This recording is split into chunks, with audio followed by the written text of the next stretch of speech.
Okay, so next up is guitars. And guitars are critical, especially in a track like this, where, you know, standing on the shoulders of giants, you've got records like Sea Change and Morning Phase, which I love, by Beck.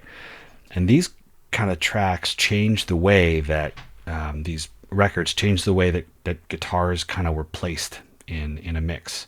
Before they were kind of like jewelry or accessories for the song, and now I feel like since those records, Sea Change specifically, they really became this thing that was like full bloom, in your face, as clear and present as the vocal. So I think about that when I think about tracks like this that kind of remind me of where guitar ballads have kind of come from and how far they've come. And I take that approach when I'm thinking about mixing guitars and stuff like that. So as ever, I've got things on a VCA.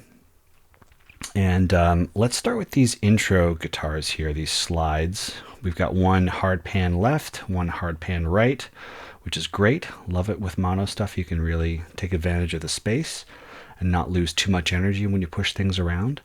So let's have a listen to those two. And I'm also going to solo safe our guitar verb and our guitar space verb. And we'll talk more about those two. Solo the VCAs too. I don't want to solo safe it. I just want to solo it. Option. Come on, there we go. All right.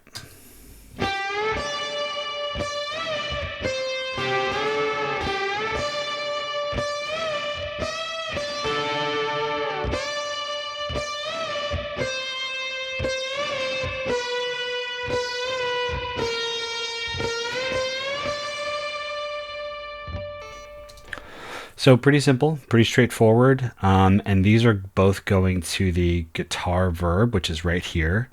And on the guitar verb, let me mute it. This is pretty subtle, but let's mute everything here. So here's no lead guitar verb.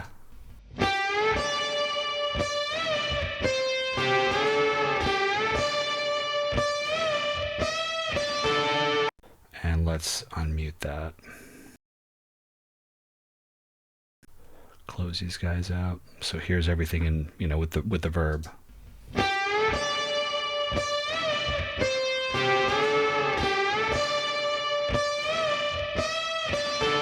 So just to give them a bit of weight and lift them out a little bit, I have here on the first slide double 1176. The blue, I think guitars need to be compressed, bottom line. In certain situations, let's say they don't, but in this situation, they definitely do. And they need to be tamed. These guys are very kind of piercing. So I've got, we're starting, and it's just the same thing on both. Two 1176s, 4-to-1 ratio. You can see where things are otherwise. Right after that, I've got an instance of Soothe 2. I think people think about this as mostly a vocal thing, and it's great for vocals, but it's also really great for getting out harshness inside of, any instrument really. And I feel like this guitar was just very kind of piercing. And then, of course, a trim plug-in. So why don't we just go and first take the compression off. We'll go with both. We'll take the compression off of both.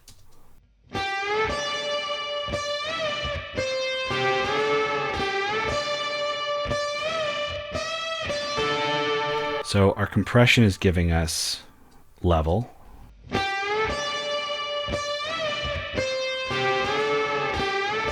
It's also smoothing out level. If I take off Soothe 2 from both of these guys, have a listen.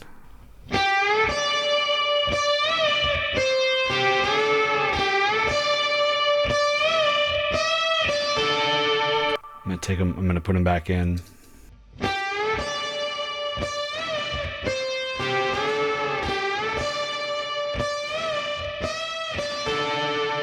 Now that sounds like a lot is being taken out, and a lot is being taken out, and I was okay with that, because every single time I try to fit these guys in to the front of the mix, it was always just so piercing, no matter how much I compressed or anything. So I brought Soothe 2 in, and a bit like a magic trick, you just kind of turn one thing and the resonance disappears. I felt I still had the kind of good strident, peaky stuff coming out of the guitar after Soothe, but it just took care of the really harsh stuff, and you can see how much is being suppressed here in the mids.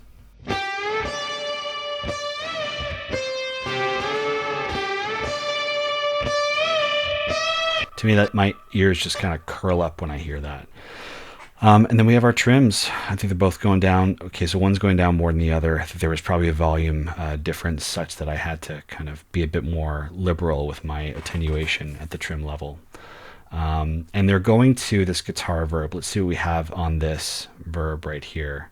So we start off with a plugin that I think not a lot of people know about or use enough. It's called Excalibur, and it's another exponential audio plugin. This is just like a multi-effects plugin, and it's just giving a little bit of candy in the background. The next thing we have is, this is a basic reverb. I think I just liked what I heard. This is the stock one from Pro Tools. And then we have over here, yeah, looks like we're doing a bit of a low pass just to make sure that things stay relatively, again, controlled with respect to the strident frequencies. If I stop all these guys, let's hear if we can hear a big difference.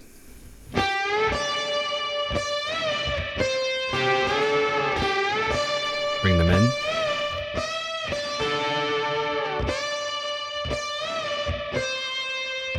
It's just lifting things. It's pretty subtle. I think if I took it off, you probably wouldn't even notice, but I liked what I was doing at the time, and this effect might be a little subtle, but I'm pretty happy with it. Let's talk about this Intro Electric 1 guitar. Here's what it sounds like.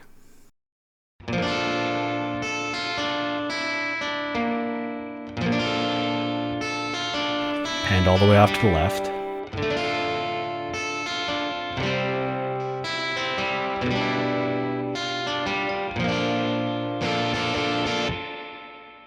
It's got some effects on there. It's got a great tone. I don't want to mess with it. I felt like it didn't need compression. It was kind of hanging out on the side, so I didn't need to do very much to it. Again, I want to kind of keep hammering this home. You don't always have to reach for some multi-chain thing every time. Just have a listen. If you like what you hear, and if it's working, then just leave it alone. Maybe give it something interesting to do panning-wise, which I did. Next we have a DI, and we have just the basic, non-DI'd acoustic guitar track. So here they are. Let's do the DI first, actually.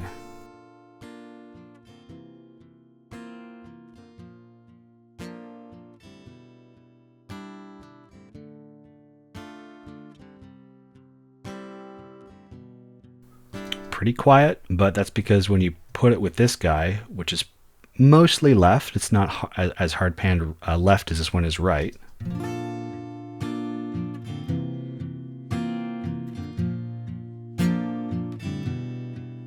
So what do we have going on these guys? A little bit of top end coming in from the 1073 top end here.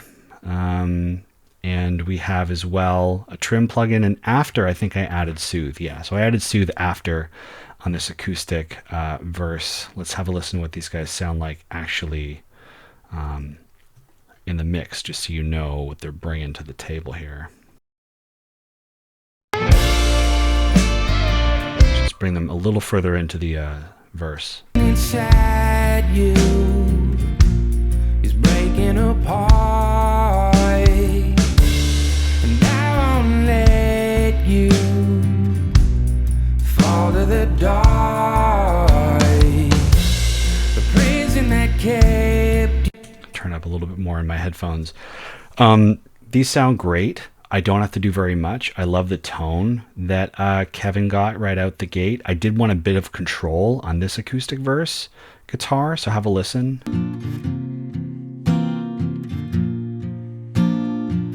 It was just a little peaky, so if I bypass Soothe here.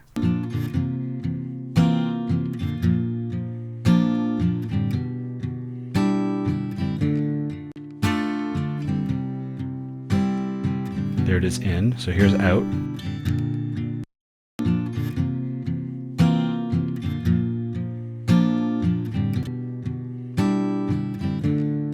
Yeah, I just wanted to soothe it, just kind of fix it, make it a bit more kind of smooth and consistent, right?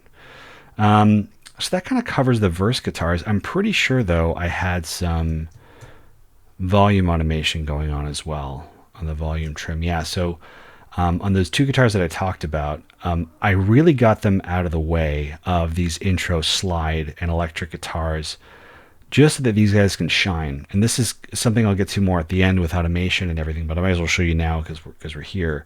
So these guys get out of the way of these slide guitars. And then when the slide guitars kind of finish doing their thing, that's when these guys come into view. So it ends up sounding like this.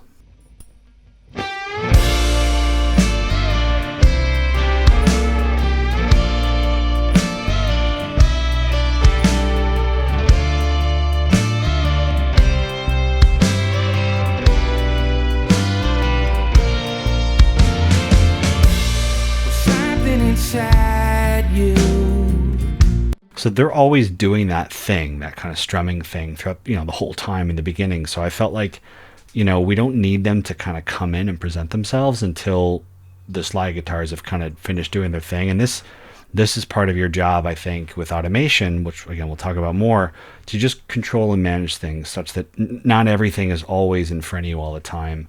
And again, guitars can build up really quickly if you let them. So let me go back and just make this more of a waveform thing.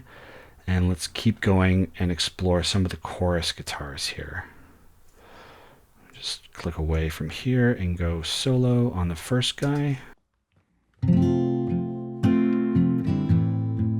Just beautiful.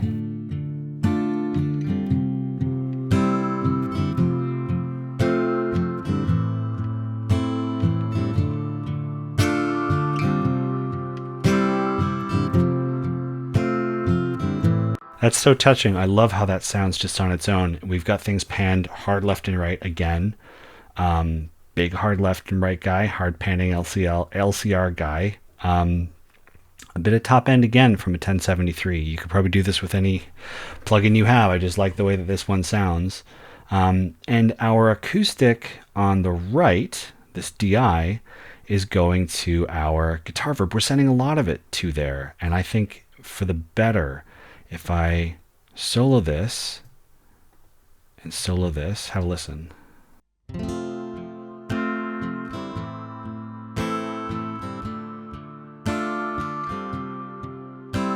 I don't know, it just added something that sounded kind of cool in the mix if I take it away.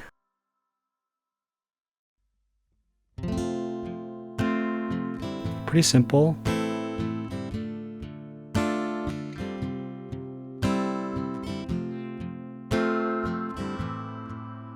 I mean, what you're really hearing there is Excalibur. You're hearing this pan mod right there. I don't know, I just thought it sounded really good and, embedded in everything.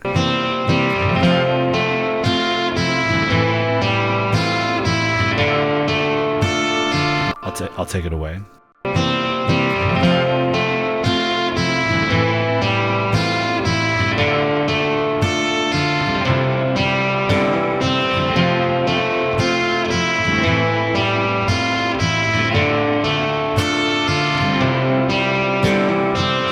I think it sounds really pretty. I like it.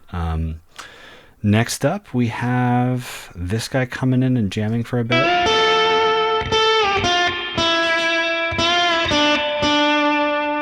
I could have added some compression here. I didn't. I did boost it up a little bit. Here it is in the mix.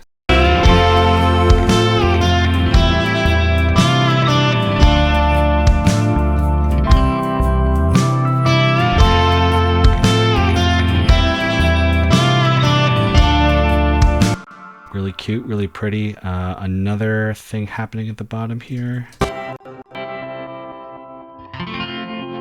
This already has a lot of effects on it, great tone. So what are you going to do? Not much, just boost it up if you like it, turn it down if you don't, but we don't have to do much more to control the sound design of this guitar. So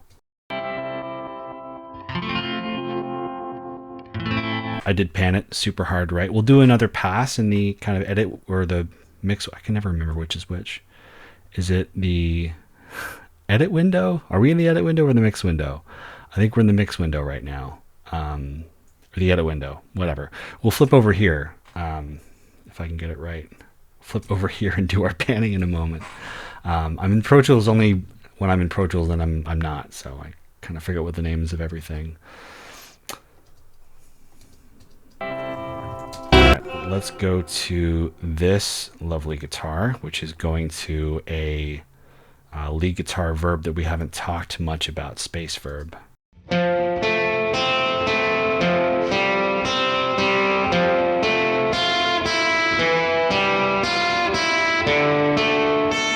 So this guy's getting a little bit of panning off center, 14 cents or so, and I probably made that decision after listening to everything else around it and decided you should be in the center, but maybe not so in the center, because we have a couple of other competing things here, like a vocal in the center.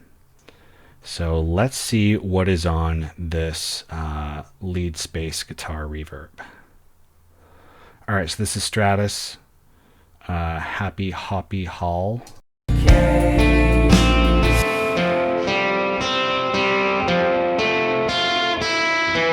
There's with no Stratus.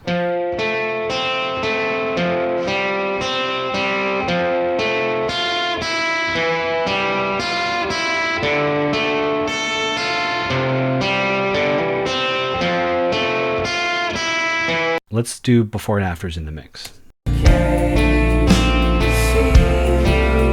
It's hard, I know, but you're breaking all your own.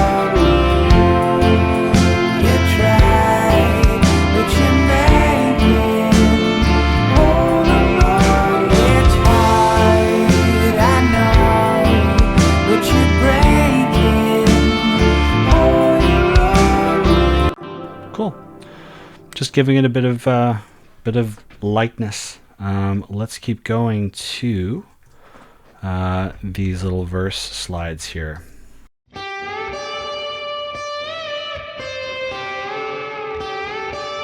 Surprise, surprise, hard left and hard right for both of these guys.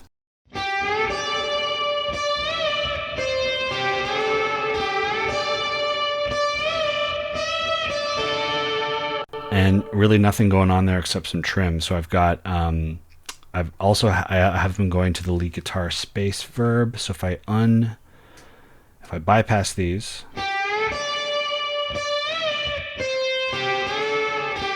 let's turn them on.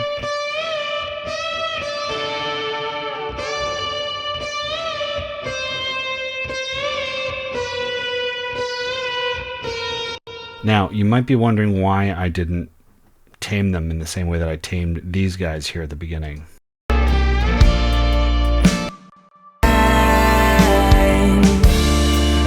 The reason should be pretty obvious. It's because there's a lot going on now in this section, more than there was at the beginning. At the beginning, we just had these two slide guitars and some drums and some kind of fluffy acoustic guitars in the background.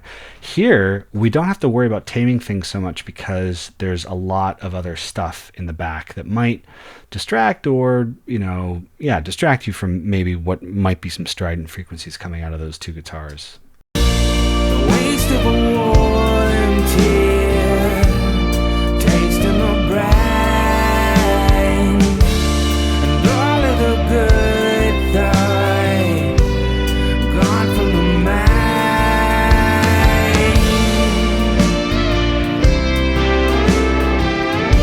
So I just left them. I left them as is. And let's go over to this other window. I'm going to call it the other window because I'm not going to get the name of it right. Let's go to our green, and we have our guitars. So you can see here we're hard panned on these intro guitars, left and right, hard left. On the other one, everything is, it's either hard, left and right, or right up the middle. And I just feel like that gives the mix a real sense of depth and panorama, panning-wise. So that will conclude the guitar portion. I think I pretty much covered everything for guitar. So let's now move on to the vocals and the master bus.